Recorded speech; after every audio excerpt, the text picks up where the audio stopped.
Sorry, last વ્લોગમાં મારાથી એક મિસ્ટેક થઈ ગઈ. તમારામાંથી ઘણાએ નોટ કર્યું હશે કે શું મિસ્ટેક થઈ.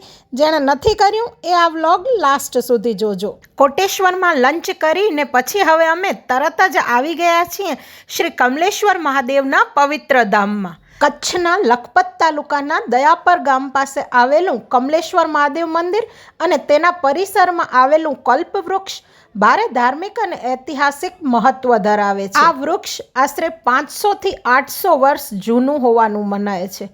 આ વૃક્ષને ઈચ્છાપૂર્તિ વૃક્ષ તરીકે માનવામાં આવે છે. કહેવાય છે કે આ વૃક્ષની શરણમાં આવીને સાચા હૃદયથી જે પણ મનોકામના માંગવામાં આવે તે મહાદેવની કૃપાથી અચૂક પૂર્ણ થાય છે. આ વૃક્ષ પર મોટે ભાગે પાંદડા અને ફૂલ માત્ર પવિત્ર શ્રાવણ માસ દરમિયાન જ જોવા મળે છે અને આ વૃક્ષના પાંદડા હંમેશા એકી સંખ્યામાં જ જોવા મળે છે. સૌથી મોટો ચમત્કાર એ છે કે આ વૃક્ષ પર દર 7 વર્ષે માત્ર એક જ વાર પુષ્પ ખીલે છે, જેને જોવા માટે હજારો ભક્તો ઉમટી પડે છે. અમારા આખા પરિવારે દર્શન કર્યા અને પરિક્રમા કરી. ત્યારબાદ અમે પહોંચી ગયા કચ્છ દેશની દેવી શ્રી આશાપુરા માતાજીના માતાના મઢના મંદિરે. દૂરથી જ મંદિરના શિખરના અને ધજાના દર્શન થતાં જ મનમાં એક અલગ જ આનંદ અને ભક્તિનો અનુભવ થવા લાગે છે.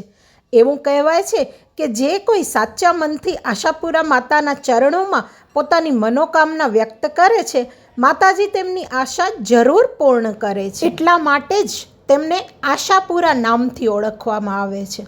અમે પણ આખા પરિવાર સાથે માતાજીના દર્શનનો દિવ્ય લાભ લીધો.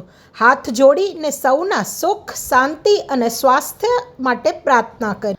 ત્યારબાદ અમે પહોંચ્યા વિથોણમાં આવેલા ખેતા બાપાના શાંતિધામ સંસ્થાનમાં. નખત્રાણાના વિથોણ ખાતે આવેલી ખેતા બાપાની પવિત્ર સમાધિની આ જગ્યા લાખો શ્રદ્ધાળુઓ માટે આસ્થાનું મોટું કેન્દ્ર છે. વાહ, કેટલી સુંદર જગ્યા! લીલોતરીથી ભરેલો બગીચો, હનુમાનજીની ભવ્ય 51 ફૂટ ઊંચી મૂર્તિ અને જગન્નાથપુરીના રથનું પૈડું વગેરે અહીંના મુખ્ય આકર્ષણ છે. અહીંયા અમારા માટે તૈયાર હતા ગરમા ગરમ વડાપાઉં, સાથે ફરાળવાળા માટે ફરાળી ચેવડો, વેફર અને મીઠાઈ. ખરેખર ચંદુકાકાની આયોજન કરવાની રીતને સલામ. નાની નાની વાતોનું પણ એટલું સુંદર ધ્યાન રાખ્યું કે આખી ટ્રીપ દરમિયાન ક્યાંય કંઈ ખૂટતું જ નહોતું. નારાયણ સરોવરની આપણી આ 2 દિવસની ટ્રીપમાં મેં 8 વ્લોગ્સ બનાવ્યા છે. જે વ્લોગની સ્ટાર્ટિંગમાં મેં કહ્યું કે મારી ભૂલ થઈ હતી, એ ભૂલ એ હતી કે લાસ્ટ વ્લોગમાં મેં ડે 1 વ્લોગ 7 લખ્યું હતું, પણ એ એકચ્યુઅલમાં વ્લોગ નંબર 7 પણ ડે 2નો પહેલો વ્લોગ હતો અને ડે 2નો આ આપણો બીજો વ્લોગ છે, જે ટોટલ આપણો આ ટ્રીપનો 8મો વ્લોગ થશે. મસ્ત બધાએ પેટ ભરીને નાસ્તો કર્યો. પછી તો કોઈ ગાર્ડનમાં ફરી રહ્યું હતું અને અમે બેસી ગયા ઊનો રમવા માટે. કોણ જીત્યું, કોણ હાર્યું એ તો યાદ નથી, પણ એટલું ચોક્કસ યાદ રહેશે કે કેટલી મસ્તી મજા કરી અને કેટલું એન્જોય કર્યું. બસ તો 7 વાગ્યા અને અમે પાછા બસમાં બેસી ગયા અને જોતામાં અમે ભુજ જલારામ ભોજનાલયમાં પહોંચી ગયા. અહીંયા અમારા માટે એકદમ સ્વાદિષ્ટ પ્યોર દેશી કચ્છી ભાણું તૈયાર હતું. અને હા, ફરાળવાળા માટે સાબુદાણાની ખીચડી, સૂકી ભાજી, દહીં એ પણ બધી સગવડ હતી.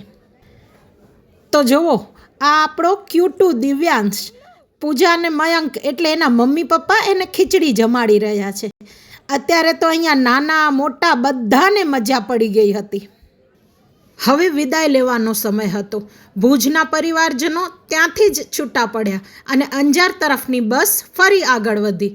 આ ટ્રીપ પૂરી થઈ હશે, પરંતુ તેની યાદો ક્યારેય પૂરી નહીં થાય. જો તમે પણ આ સુંદર સફરમાં અમારી સાથે જોડાયા હો તો દિલથી ખૂબ ખૂબ આભાર. જય જલારામ, જય શ્રી કૃષ્ણ.